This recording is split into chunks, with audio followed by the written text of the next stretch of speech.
all that scratching is making me itch.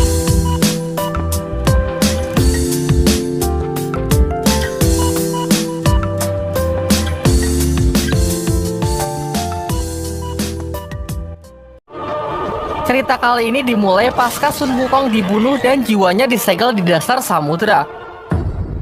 Film dimulai dengan sebuah narasi singkat yang mengisahkan mengenai perjalanan seorang biksu yang ditemani 3 siluman dan seekor kuda naga ditugaskan melakukan perjalanan spiritual untuk mengambil kitab suci di wilayah barat. Perjalanan yang penuh halangan dan rintangan pun berhasil mereka lewati bersama hingga akhirnya sampailah mereka di tempat tujuan dan mendapatkan kitab suci yang disebut api penyucian. Api penyucian sendiri ialah sebuah benda misterius yang menyimpan energi spiritual yang sangat besar dan hanya orang baik sajalah yang dapat memanfaatkan kekuatan sejati dari benda tersebut. Api penyucian itu lalu diserahkan kepada Kaisar Langit sebagai langkah akhir dari tugas mereka. Namun di Kerajaan Langit, sang Kaisar justru melakukan permufakatan jahat dengan para dewa yang ingin menggunakan api penyucian itu untuk keuntungan dirinya sendiri. Bahkan putrinya pun ia buang ke dunia bawah setelah secara tak sengaja mengetahui rencana jahat ayahnya tersebut. Menyadari adanya penyimpangan dari Kaisar Langit dan banyaknya kejanggalan yang ia temui, membuat Dewa Rulai memutuskan untuk merebut api penyucian itu kembali secara paksa. Lalu ia pergi ke Gunung Tianyu, kediaman dari suku naga. Ia menyerahkan api penyucian tersebut ke Raja Naga agar benda tersebut ia simpan dan tak jatuh ke tangan yang salah. Sedangkan Dewa Rulai yang terluka parah akibat aksi nekatnya tersebut berniat memulihkan dirinya dengan melakukan semedi di Gunung Qianyi. Cerita pun lompat ke beberapa tahun setelahnya. Terlihat di tengah badai salju, Raja Naga bersama putrinya menemukan seekor serigala yang sedang terluka parah. Dengan kebaikan hatinya, Xiaoyi, putri dari Raja Naga, memberikan kalung gioknya untuk menyelamatkan nyawa dari serigala tersebut. Kalung tersebut memiliki kekuatan misterius yang membuat si serigala bisa pulih dengan cepat. Waktu pun terus berlalu. Perlahan-lahan serigala tersebut mengalami evolusi yang membuatnya memiliki wujud layaknya manusia bernama Bailang. Terlihat Bailang di dalam hutan sedang berburu ikan segar untuk ia hadiahkan kepada Xiaoyi yang kini ia anggap sebagai sahabatnya. Singkatnya, dengan usaha yang gigih ia pun berhasil menangkap satu ikan segar berukuran lumayan besar. Di sana ia juga bertemu dengan Dewa Bumi yang menyapanya dengan akrab. Ia pun sangat terkesan ketika tahu bahwa Bailang sudah bisa berbicara menggunakan bahasa manusia dengan lancar. Namun tak lama setelah itu, langit tiba-tiba menjadi gelap serta diikuti angin yang bertiup dengan sangat kencang. Dewa Bumi yang menyadari kalau ini adalah serangan dari para pasukan langit yang turun ke bumi, bergegas pergi dan menyuruh Bailang pergi ke tempat yang aman. Bailang pun juga langsung pergi untuk memperingatkan suku naga. Sementara itu, putra sulung dari Raja Naga yang bernama Yuzong mengabarkan mengenai pasukan langit yang datang kepada Raja Naga sekaligus meyakinkan kalau ratusan prajurit suku naga juga siap untuk bertempur. Tanpa gentar sedikit pun, Raja Naga mengatakan bahwa hari ini kita akan menunjukkan kepada langit kekuatan dari suku naga yang sesungguhnya. Di luar, pasukan dari Kerajaan Langit yang dipimpin oleh Dewa Erlang sudah siap untuk menyerang. Ternyata ia sudah mendapatkan kabar bahwa api penyucian disembunyikan di tempat ini. Tujuannya kini sudah jelas, yaitu untuk merebut kembali benda tersebut. Bailang yang sudah tiba di sana dengan gembira memeluk Xiaoyi dan memberikan ikan tangkapannya hari ini. Raja Naga lalu menyuruh Bailang untuk segera pergi karena sebenarnya ia tak ada sangkut pautnya dengan urusan suku naga. Namun Bailang berusaha meyakinkan dirinya untuk ikut bertempur bersama. Pada awalnya Dewa Erlang menyuruh Raja Naga agar menyerahkan api penyucian secara sukarela untuk menghindari pertempuran yang sia-sia. Namun Raja Naga tidak memberikan jawaban yang menyenangkan. Pembicaraan pun semakin memanas karena Raja Naga terus mengelak tuduhan kalau api penyucian disembunyikan di tempat ini. Bentrokan pasukan langit dengan suku naga pun tak terhindarkan. Pada awalnya Raja Naga yang berada di atas angin, karena dalam duel udara tersebut ia dapat menghabisi puluhan prajurit langit sendirian. Begitu pula dengan Yuzong yang juga mewarisi kekuatan roh naga dari ayahnya. Sampai pada akhirnya Dewa Sangsin, dewa yang menjadi tangan kanan dari Kaisar Langit, menyuruh Dewa Erlang agar segera menyelesaikan pertempuran. Dewa Erlang memanglah dewa perang yang memiliki kekuatan tempur luar biasa kuat.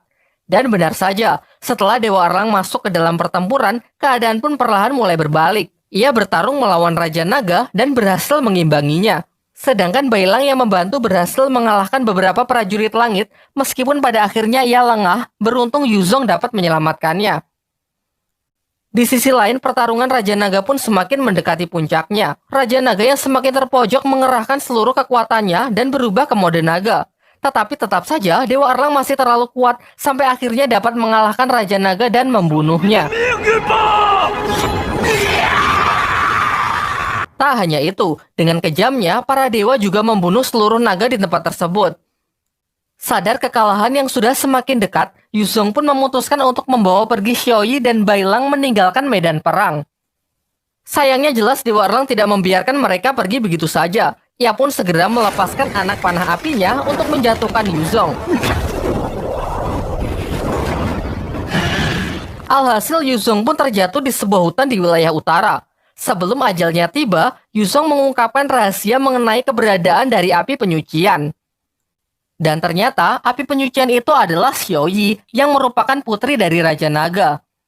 Sedari awal, Raja Naga telah memprediksi bahwa hari ini akan tiba. Ia pun mengubah wujud dari api penyucian untuk menyembunyikannya dari Kaisar Langit. Kini Yuzong mengembalikan wujud Xiaoyi ke wujud semulanya dan menyuruh Bailang untuk mencari Biksu Tong Samcong demi mengembalikan api penyucian ke tempat asalnya agar tidak jatuh ke tangan yang salah. Tentu kita masih ingat bahwa Biksu Tong adalah seorang biksu yang memimpin Wukong dalam perjalanan ke barat untuk mengambil api penyucian tersebut. Setelah itu, Yuzong juga sempat memberikan kekuatan roh naganya kepada Bailang sebelum tubuhnya hancur.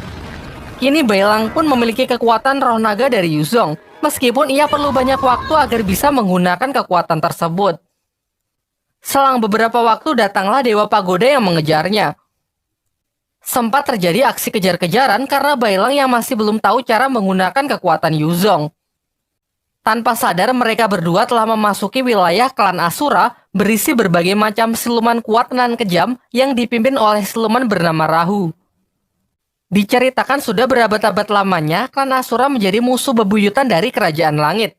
Jelas saja, melihat dewa yang memasuki wilayahnya, ia pun segera mengerahkan bawahannya untuk memburunya. Sementara Bailang yang sangat ketakutan melihat kekejaman dari bangsa siluman justru dilepaskan. Hal ini karena rencana Bailang untuk mengembalikan api penyucian tersebut memberikan keuntungan tersendiri bagi klan Asura agar benda itu tidak jatuh ke tangan Kaisar Langit. Di sisi lain, Dewa Sangsin juga sudah mengetahui mengenai api penyucian yang dibawa oleh Bailang. Ia pun segera memerintahkan salah satu anggota Jinggang untuk mengambil benda tersebut. Mengikuti pesan terakhir dari Yuzong, Bailang pun terus saja berjalan untuk mencari keberadaan dari Biksu Tong Samcong. Hingga akhirnya ia bertanya kepada Dewa Bumi dan diberitahu kalau Biksu Tong berada di sebuah kota bernama Chang'an. Jika ia terus berjalan ke arah tenggara, seharusnya akan sampai setelah 10 hari. Lalu Dewa Bumi juga berbaik hati dengan memberikan beberapa keping emas kepada Bailang untuk bertahan hidup. Singkat cerita, sampailah ia di kota Chang'an. Bailang yang kebingungan, yang bahkan tidak pernah melihat wajah Biksu Tong, memutuskan untuk beristirahat dan membeli makanan dengan kepingan emas yang ia dapat dari Dewa Bumi.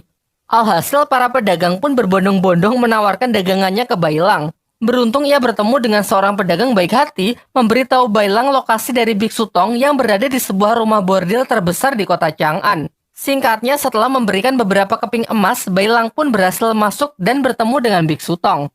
Namun di sini terlihat Biksu Tong yang cuma hobi rebahan, seakan sudah tak punya semangat untuk melanjutkan hidupnya. Bailang lalu mencoba meyakinkan Biksu Tong kalau ia butuh bantuannya untuk melakukan perjalanan ke barat lagi demi mengembalikan api penyucian ke tempat asalnya agar tidak jatuh ke tangan yang salah. Sayangnya ucapan Bailang justru membuat Biksu Tong emosi, mengingatkan traumanya di masa lalu yang menyaksikan kematian muridnya tepat di hadapannya. Pada waktu itu, saat ingin menyerahkan api penyucian, ia mengabaikan peringatan dari Wukong mengenai firasat buruknya. Alhasil ia pun jatuh dalam keputusasaan dan hanya diberikan beberapa emas sebelum meninggalkan istana. Serta dikala itu ia sama sekali tidak memiliki keberanian untuk bertanya apapun, membuatnya merasa kalau dirinya adalah orang yang sangat pengecut. Kini ia pun melampiaskan emosinya dengan menghajar Bailang. Meskipun sesaat, ucapan Bailang yang tidak ingin menyerahkan api penyucian ke tangan yang salah juga mengingatkannya dengan apa yang dikatakan Sun Wukong. Tak lama setelah itu, salah satu anggota Jinggang yang diperintahkan untuk menangkap Bailang pun muncul. Salah satu Jinggang itu membawa 2 anak buah yang langsung ia perintahkan untuk menangkap Bailang. Tentu Bailang pun melakukan perlawanan dan tak ingin menyerahkan api penyucian.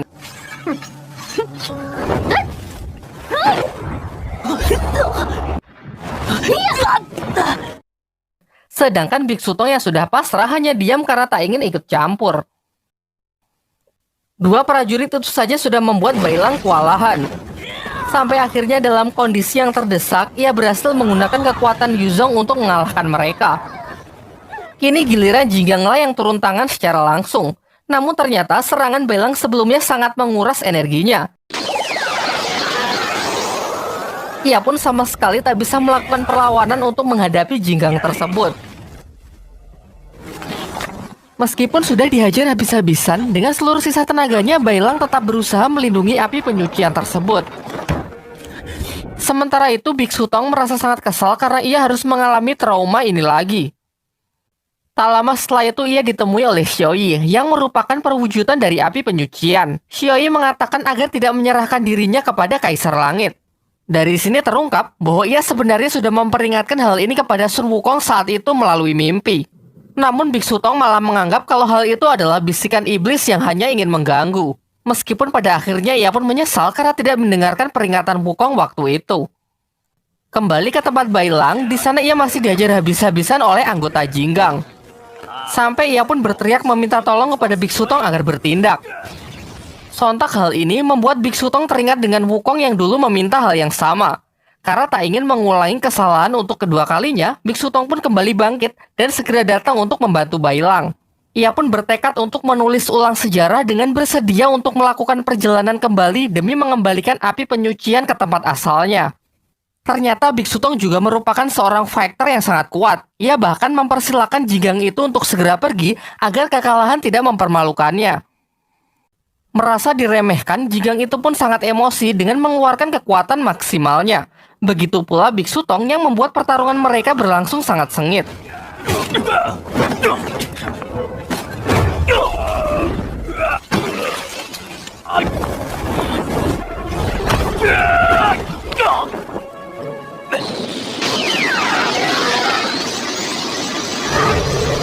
Di sisi lain, Bailang yang sudah kehabisan tenaga mengingat kembali masa lalunya saat diselamatkan oleh Xiaoyi menggunakan kalung giok yang hingga sekarang masih ia kenakan. Kemudian ia juga sangat dekat dengan Raja Naga, bahkan sudah menganggap suku Naga sebagai keluarganya sendiri. Sayangnya sekarang seluruh suku Naga sudah lenyap karena dibantai dengan kejamnya oleh para dewa. Hal ini kemudian memicu amarahnya sehingga ia bisa kembali mengeluarkan kekuatan roh naga Yuzong untuk mengalahkan Jinggang tersebut.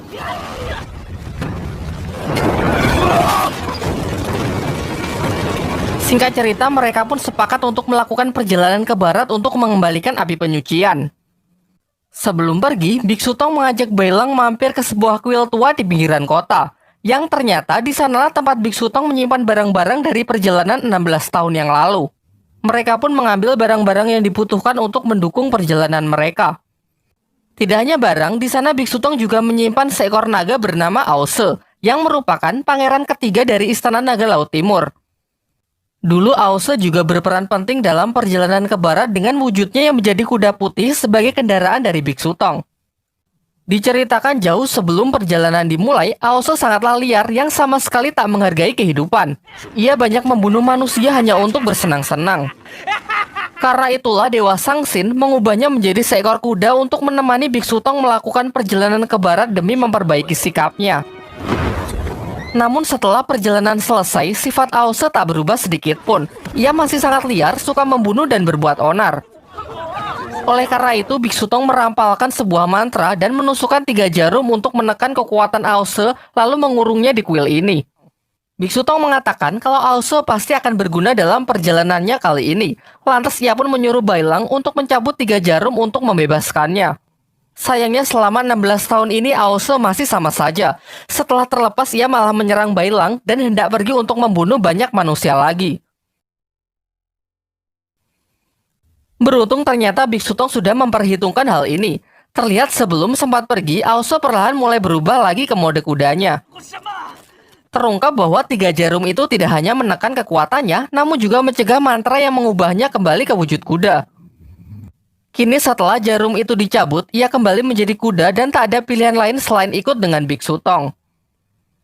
Di waktu yang bersamaan, anggota Jinggang lain datang ke kota Chang'an untuk menghampiri anggota Jinggang yang sudah dikalahkan sebelumnya. Dari sini terungkap bahwa selama ini hubungan ke-8 Jinggang cukup baik dengan Biksu Tong. Mereka sering datang hanya untuk minum teh bersama. Sangat disayangkan karena masalah ini mereka harus bermusuhan demi memperebutkan api penyucian atas perintah dari Kaisar Langit.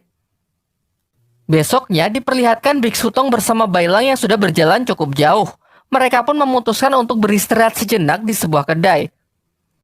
Pemilik kedai segera menawarkan hidangan utama mereka, yaitu sebuah roti daging yang nampaknya sangat lezat. Namun Biksu Tong menolak dan hanya memesan teh dan buah-buahan. Ternyata Biksu Tong sudah merasakan hal yang aneh semenjak ia menginjakan kakinya di kedai ini. Ia dapat melihat pengunjung lain yang terpengaruh oleh sebuah sihir setelah memakan roti daging tersebut. Aose yang mengamati dari kejauhan pun juga merasa demikian. Si pemilik kedai bersama para anak buahnya pun segera bertindak setelah mengetahui Biksu Tong yang tidak terjebak dengan rencananya. Ia lantas menjerat dan membawanya ke bawah tanah yang merupakan markas dari para siluman ini. Melihat hal itu, Aose pun tak tinggal diam. Merasa tak ada pilihan lain, ia pun berusaha membantu sebelum wujudnya kembali ke bentuk kuda.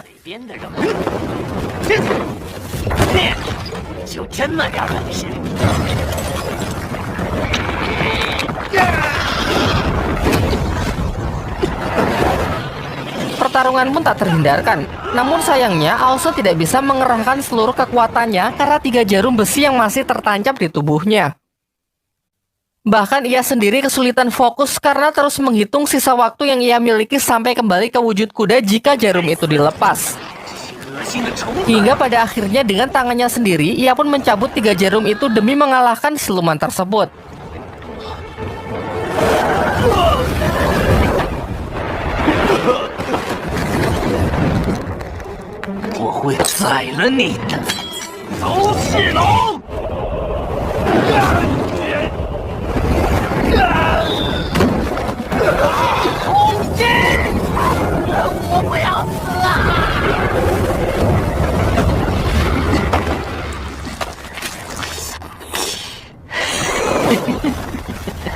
Di dalam tanah, Biksu Tong terpisah dengan Bailang. Diperlihatkan Biksu Tong bertemu dengan seorang anak yang juga sedang terperangkap. Anak itu pun lantas mengikuti Biksu Tong karena Biksu Tong memancarkan sebuah cahaya yang mencegah makhluk jahat bisa mendekat. Selain itu, Biksu Tong juga berusaha mencari tahu asal-usul dari siluman di tempat ini. Diceritakan pada awalnya, tempat ini adalah sebuah desa. Suatu ketika, seorang ibu melahirkan bayi yang sangat mengerikan, diduga adalah jelmaan dari iblis. Sang suami pun berusaha melindungi keluarganya dari amukan warga yang hendak membunuh bayinya.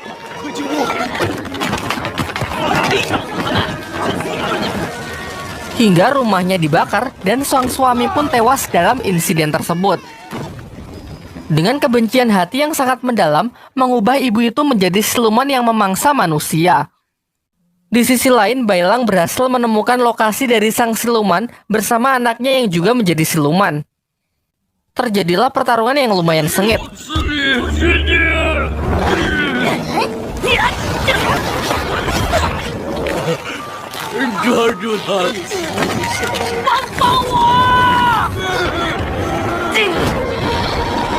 Dengan kekuatan roh naganya, Bailang berhasil membakar anak siluman tersebut. Membuat sang ibu sangat murka dan berniat membunuh Bailang. Di saat-saat genting beruntung Biksu Tong datang untuk membantunya, begitu pula dengan Aose. Sehingga akhirnya mereka pun berhasil mengalahkan siluman tersebut.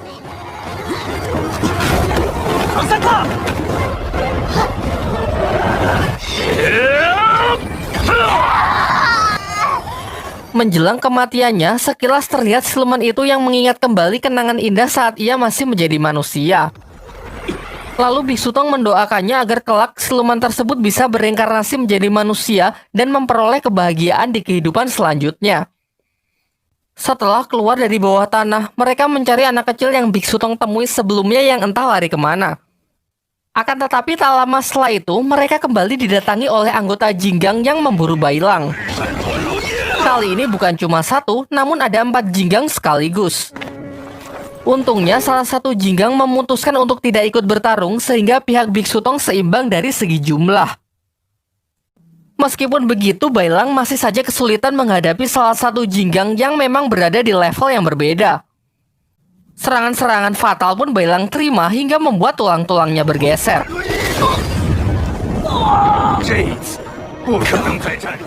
Namun di saat terdesak, Bailang meluapkan seluruh emosinya dan berhasil melepaskan kekuatan tersembunyi di dalam dirinya.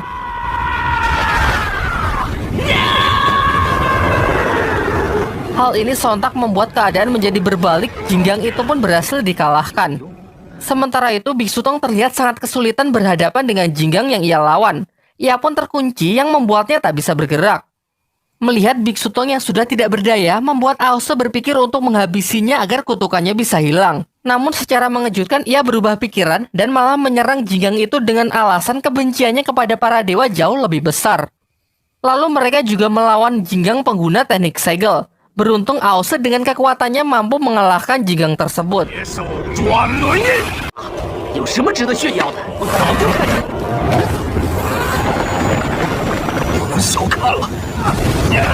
Sayangnya masih terlalu awal untuk merayakan kemenangan mereka, karena Dewa Sangsin, dewa yang paling ditakuti pun tiba-tiba muncul di tengah-tengah mereka. Aose berhasil ia ringkus menggunakan cengkeraman burung Kochiose-nya. Sementara Biksu Tong juga dibuat tidak berdaya dengan dimasukkannya ke dalam ilusi tiada akhir.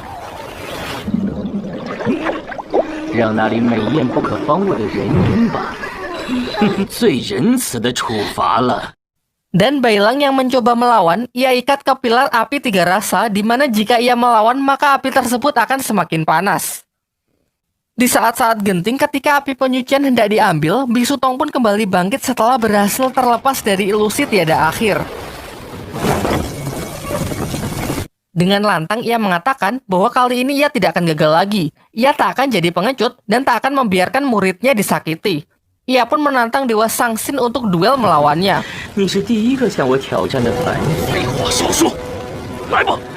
Tetapi sebelum pertarungan dimulai, Bailang dapat lolos dari pilar api.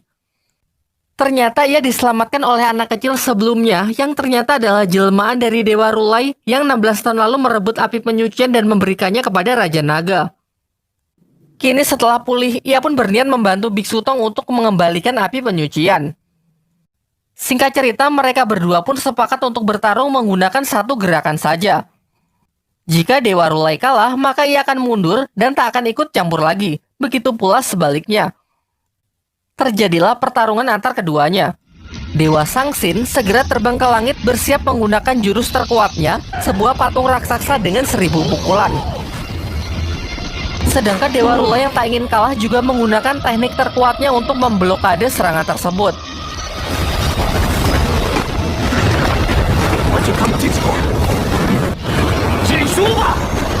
Sampai akhirnya karena terlalu fokus memperkuat serangan, Dewa Sangsin pun lengah dan dimanfaatkan Dewa Rulai untuk melepaskan serangan dari jarak dekat.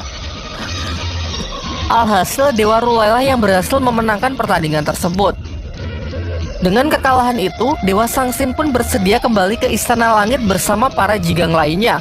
Meskipun sambil menggerutu kalau lain kali mereka tak akan seberuntung ini. Sementara Biksu Tong juga bersiap melanjutkan perjalanannya. Namun Dewa Rulai harus berpisah karena pertarungan tadi sangat menguras energinya. Ini sebentar lagi bayangannya akan segera lenyap. Sementara ternyata tubuh aslinya masih bersemedi di suatu tempat. Dewa Rulai juga memberikan kalung tasbihnya kepada Biksu Tong agar mereka bisa terus terhubung.